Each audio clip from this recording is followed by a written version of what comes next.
এখানে লেখা আছে, অঙ্ক দেওয়া আছে, জয়ার কাছে 5টি কলম ছিল, সে তার ছোট ভাইকে 2টি কলম দিল। জয়া তার মোট কলমের কত অংশ ছোট ভাইকে দিল? তার মানে তার সর্বমোট কয়টা ছিল? 5। তার মধ্যে কয়টা দিছে তাকে? 2টা। তার মানে 5-এর 2 অংশ জয়া তার ছোট ভাইকে দিয়েছে। তো আমরা এইভাবে লিখতে পারি। তো এইরকম বাক্যকে আমরা গাণিতিকভাবে 5-এর 2 লিখে দিতে পারি। 7 নম্বর বলেছে, মামুনের কাছে 200 টাকা ছিল, সে 50 টাকা দিয়ে একটি বই কিনলো। মামুন মোট টাকার কত অংশ বই কিনতে খরচ করলো? তার মানে তার মোট টাকাটা সবসময় হর হবে, কারণ আমরা জানি একটা জিনিসকে ভাঙার সর্বমোট অংশকে আমরা হর হিসেবে লিখি, আর যে অংশটুকু সে খরচ করলো সেটা আমরা উপরে লিখব। তো এইভাবে আমরা এটাকে বলতে পারি যে 250 অংশ সে খরচ করলো। এটাকে যদি আমরা ছোট করে নিয়ে আসতে চাই, যেরকম আমরা আগে দেখেছি কীভাবে ছোট করে নিয়ে আসতে হয়, আমরা জাস্ট কেটে দিতে পারি, 0 0 কেটে যাবে, 5 দিয়ে 4 বার যাবে, সুতরাং আমরা বলতে পারি এখানে কিছু নাই, তার মানে 1/4 অংশ, 4-এর 1 অংশ সে বই কেনার জন্য খরচ করলো। 8 নম্বরে দেখি, অনিকের কাছে 20টি চকলেট আছে, এর থেকে 10টি চকলেট নিয়ে তার অর্ধেক বন্ধুদের দিল। অনিক তার কাছে মোট চকলেটের কত অংশ বন্ধুদের দিল?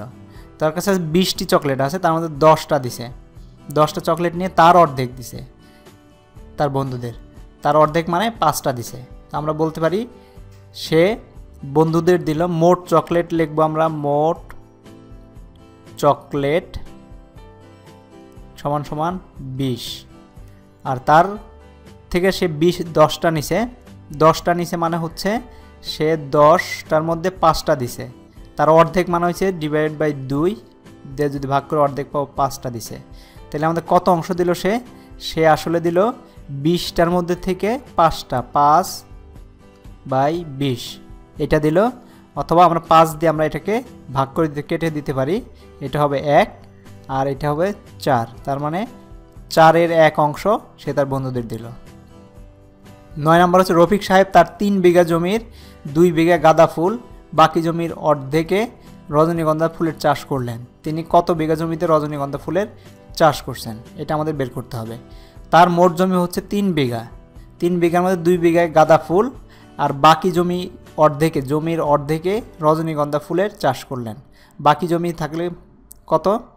তার মোট জমি হচ্ছে 3 বিঘা, সেখান থেকে 2 বিঘা সে চলে গেল, থাকলো কত? 1, আর এর অর্ধেক মানে হচ্ছে 2-এর 1 অংশ, মানে 1/2, অর্ধেকটাকে আমরা এইভাবে লিখি, অর্ধেকে ফুলের চাষ করলেন। তাহলে তিনি কত বিঘা জমিতে রজনীগন্ধা ফুলের চাষ করেছিলেন? তার মানে আধা বিঘা জমিতে, আধা বিঘা জমিতে সে ফুলের চাষ করেছিলেন। এভাবে আমরা পেয়ে যাব। 10 নম্বর হচ্ছে, রাশেদ শ্রেণী পরীক্ষায় গণিত বিষয় 10 নম্বরের মধ্যে 8 পেল, সে শ্রেণী পরীক্ষায় গণিত বিষয়ে মোট নম্বরের কত অংশ পেয়েছে? এটা তো সহজ, আমাদের মোট নাম্বার হচ্ছে 10, তার মধ্যে হচ্ছে পাইছে কত? 8, তার মানে সে পরীক্ষায় গণিত বিষয়ে মোট নম্বরের কত অংশ পেয়েছে? তাহলে আমরা এটাকে আমরা দরকার হলে কেটে দিতে পারি, 2 দিয়ে যদি আমরা ভাগ করে দিই উপরে নিচে, এটা হয়ে যাবে 4 আর এটা হবে 5, তো সমান সমান 4/5, তার মানে 5/4 ভাগ সে পেয়েছে তার মোট নম্বরের। এভাবে আমরা বলে দিতে পারি। তো এইভাবে অঙ্কগুলো তোমরা নিজেরা করবা, সুন্দরভাবে লিখে অঙ্কগুলো করে ফেলবা। Thank you very much.